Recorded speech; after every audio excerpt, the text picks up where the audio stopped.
Čeprav se je slovenska vojska pred kratkim prislužila že 4. cvek za pripravljenost, pa se ta očitno razlikuje od regije do regije. Na vojno so namreč najbolje pripravljeni v Prekmurju.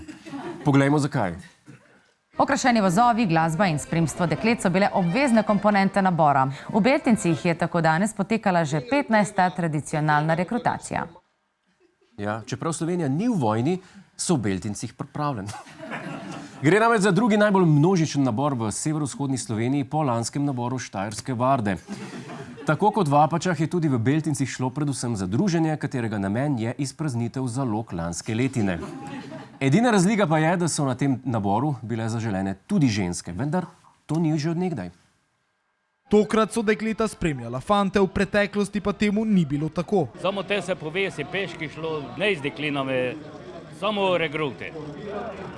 Zvečer smo potem imeli staršami veselico. No ja, mislim, ni bila lih veselica, če si šel starši tja, jaz ne vem. Koga si pa pol forsiral, da je eksapir, lasenga fotra? In če si še imel srečo, se naslednji dan zbudil, kaj? V objemu od prijateljeve mame. Če si imel smolo, pa v objemu svoje. Kaj? Ker pa je v Beltincih šlo za veselo prireditev, na kateri se alkohol toči v potokih, si taka prireditev zasluži tudi temu primernega slavnostnega govornika. Vaško delo neko zelo dinamično, ni to, da bi prišel v službo od 8 do 4, pa skozi isto. Ja. Govornik na veselici je bil legenda Filip Flisar. Verjetno je bil zbran z 2 razlogov, ker glede na njegov letošnji incident vemo, da ima rad alkohol, še rajš pa zabave v kostumih. Kakorkoli že, za obrambo nas po videnem ne skrbi, upajmo le, da so novi rekruti zvesti Republiki Sloveniji in ne Republiki Prekmurje.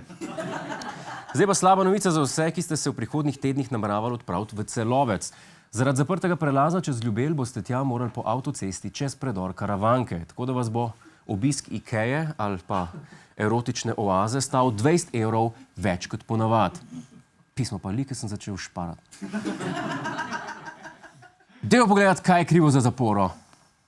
Eno lepših in najbolj strmih poti pri nas je ohromil plaz. Sanacija naj bi potekala vsaj 2 meseca. Vitomir Petrovič je na terenu preverjal, kako domačini čutijo zaporo ene glavnih povezav z Avstrijo. Ja, kot ste lahko videli, je naš novinar preveril, kako domačini čutijo zaporo in pa tudi, če lahko mogoče zaporo odstrani kar sam. Potem pa se je odpravil še na dopust v Italijo, kjer je poskušal poravnati stolp vpisi, vendar žal tudi tokrat neuspešno. Je pa ugotovil, da zaporo prelaza Ljubelj najbolj občutijo lokalni gostinci. Koliko ste imeli recimo danes gostov? Enega. Kot ste verjetno že uganili, je bil to spet naš novinar. Kaj ne rečem? Prazniki so bili. Če ni novic, pač greš in jih narediš sam, kaj? To je naš YouTube kanal. Klikni na ta gumb in se naroči, da boš na tekočem. Polajkaj nas tudi na Facebooku in na Twitterju. Pa po pameti!